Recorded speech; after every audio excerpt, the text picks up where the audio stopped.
माझ्याकडे काउन्सिलिंगमध्ये अनेकदा एक प्रश्न विचारला जातो.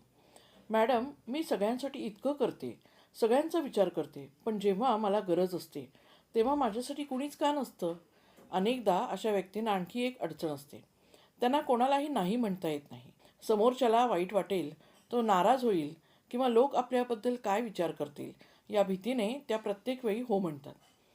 पण एकदा स्वतःला विचारा, तुम्ही इतरांच्या भावना दुखवू नयेत म्हणून इतकी काळजी घेता, पण स्वतःच्या भावना दुखावत आहेत, त्याची काळजी कोण घेणार? म्हणून नाही म्हणणं शिका. आणि त्यासाठी या 3 सोप्या सायकोलॉजिकल टेक्निक तुम्ही वापरून पहा. पहिली म्हणजे सॉफ्ट नो.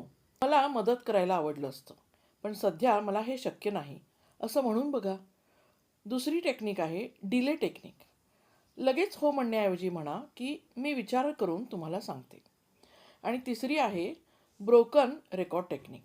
समोरची व्यक्ती वारंवार आग्रह करत असेल तर पुन्हा पुन्हा स्पष्टीकरण देऊ नका. शांतपणे म्हणा, मला समजतं, पण यावेळी मला शक्य नाही. प्रत्येक वेळी दुसऱ्यांना खुश ठेवण्याचा प्रयत्न करताना तुम्ही स्वतःलाच दुखावत तर नाही ना? गरज असताना नाही म्हणणं हा स्वार्थीपणा नव्हे, ती एक हेल्दी बाउंड्री आहे.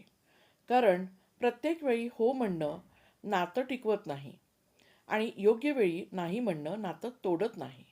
ते फक्त समोरच्याला हे शिकवतं की तुमच्या भावनांनाही किंमत आहे. अशाच काउन्सिलिंग केसच्या उदाहरणासाठी पुढील व्हिडिओ नक्की बघा आणि या व्हिडिओला लाईक, शेअर आणि सबस्क्राईब जरूर करा. धन्यवाद.